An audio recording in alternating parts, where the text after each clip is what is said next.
자유명상 원장 처음입니다. 우리가 마음 공부나 수행을 함에 있어서 접근 방식이 두 가지가 있는 것 같아요. 하나는 방법이나 이 절차나 형식에 의미를 부여하고 중요성을 부여하고 내 믿음을 다하는 경우, 또 하나는 본질에 중요성을 부여하고 내 믿음과 노력을 다하는 경우, 두 가지인 것 같습니다. 어느 경우에 속하시는지 얘기를 서로 듣고 나누면서 한번 따라가 볼게요. 자, 우리는 종교, 신앙, 철학, 일상생활도 마찬가지고 어떤 것을 추구하거나 원할 때도 마찬가지고 거의 대부분의 분들은 절차나 형식, 그 방편이나 방법에 굉장히 중요성을 많이 갖고 있습니다. 뭐를 하기 위해서는 이렇게 해야만 해. 이거를 하기 위해서는 이러이러한 과정이 필요해.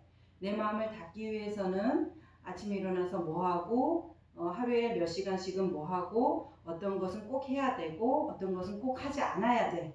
이런 모든 것들이 방식에 중요성을 부여한 경우들이 많습니다. 자, 그러면 방식과 본질, 이 두 가지의 접근 방식 중에서 방식에 내 믿음을 부여한 경우, 나의 신성을 다하는 경우를 한번 얘기해 보겠습니다. 자, 종교생활 하시는 분들, 신앙생활 하시는 분들, 이걸 하지 않으면 죄책감이 들고, 이걸 하면 마음이 편하고, 이걸 하지 않으면 정죄감이 들고, 이걸 했을 때 뭔가 되어가는 것 같은 느낌들, 상담하다 보면은 그런 경우들이 참 많았습니다. 자, 그랬을 때 공통점은 굉장히 어떤 통제, 상황과 자기 자신의 마음을 통제하려는 경향이 아주 많습니다. 여기에서 본질과 방식에 내 신성을 부여하는 두 가지 중에서 핵심적인 질문은 이거죠. 내가 해결하고자 하는 그 문제로부터 자유로워지고 있는가? 편안해지고 있는가? 그 질문이 아마 내가 잘 가고 있는가에 대한 답변이 될 것입니다. 그렇죠? 자, 형식에 내 신성을 부여한 경우에는 이 형식을 지켜야 되기 때문에 이게 굉장히 중요한 절차가 되기 때문에 단계나 수순이 되기 때문에 거기에 굉장히 매이게 되기 때문에 통제라는 그 감정적인 에너지를 사용할 수밖에 없습니다.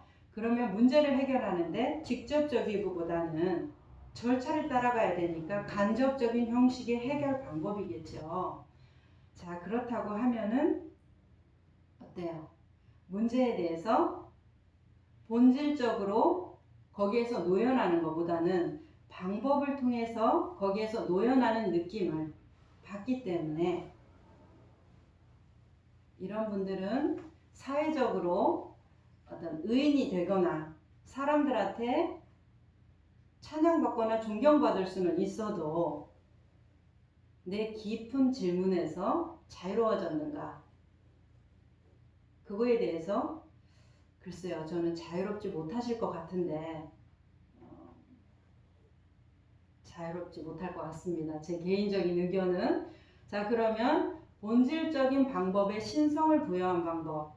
자, 이거는 방법 없음이 방법이죠.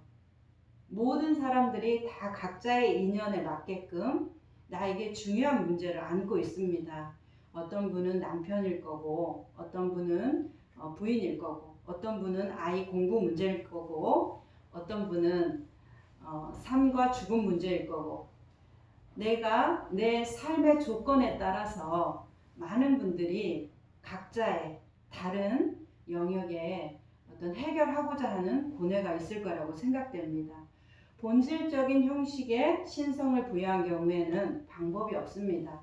나의 평상심을 닦아가기 위해서는 나한테 주어진 인연에 최선을 다하는 것이 전부예요. 그럴 때 이분들이 그것을 통해서 어떤 것을 확인할 수 있느냐, 집착이 사라져감을 확인할 수 있을 때 자유로워짐을 느낄 수 있습니다. 그것이 이 신성의 본질에다가 신성을 부여한 방식의 수행 방법이라고 보여져요. 그러면 내 삶이 전부라는 얘기입니다. 이거는 아주 직접적인 거죠. 자, 집착이 노연하고 있는가? 자유로워지고 있는가? 직접적인 해결이 되어가고 있는가? 이것에 대해서 그렇구나. 그러면 나는 좀 더 본질에 접근되어 있는 방식의 삶을 살아가고 있다고 느끼시면 좋을 것 같아요. 자, 우리한테 아주 많은 방식의 온갖 해결 방법이 있습니다.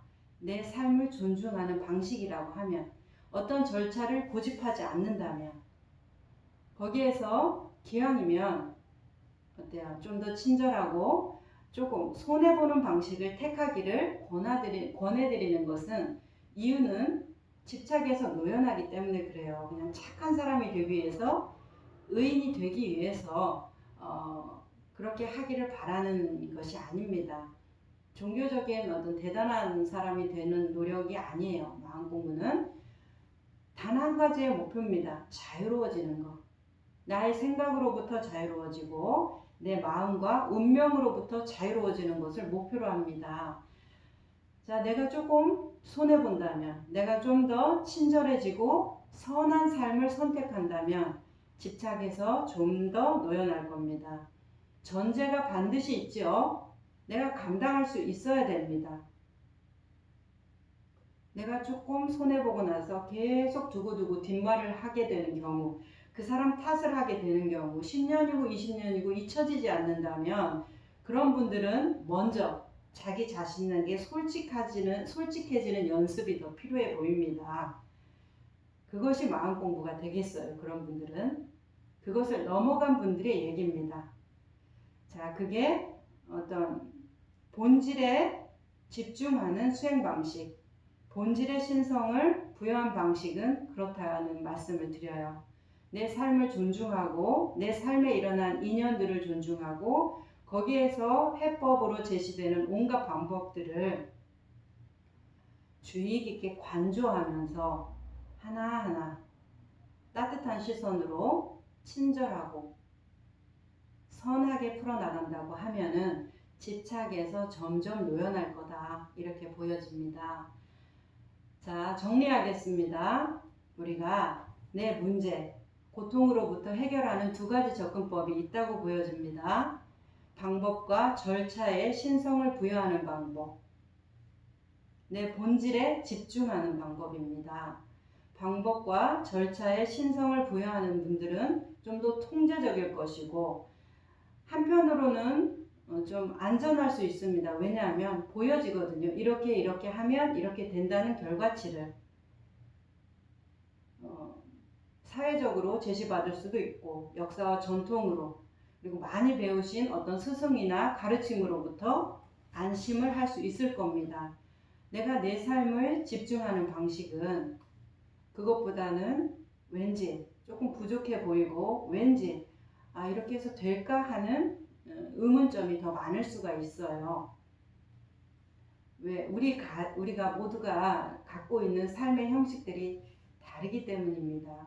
나한테 조성된 인연과 환경이 다르기 때문이죠.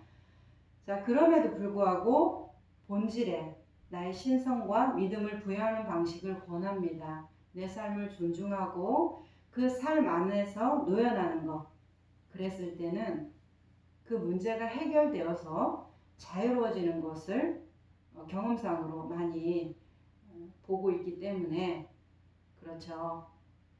자, 나한테 벌어지는 모든 일들에 대해서 이렇다 저렇다 규정하지 않고, 이런 일들을 공부 삼아서 그 안에 내가 배워야 할, 내가 알고 지나가야 하고 봐야 하는 부분이 있구나, 차분하게 그것을 관하면서 지켜보면서 내가 그 안에 반드시 속해 있다는 그 고통이나 외로움에, 그 화나 분노에 속해 있으면서 그것을 바라볼 수 있다면 우리는 이 본질적인 문제로부터 자유로워질 것이고, 문제의 진정한 해결 방법, 뭔가요?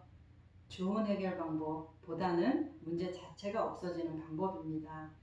그래서 우리가 뭔가를 바라고 빌 때 부자가 되게 해주세요. 어떤 수행력이 높아져서 남다른 어떤 신성한 능력을 갖게 해주세요. 사람들을 많이 돕게 해주세요.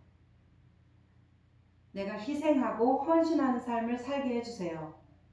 이런 것보다는 우선은 자유로운 삶, 편안한 삶을 원합니다가 좋겠습니다.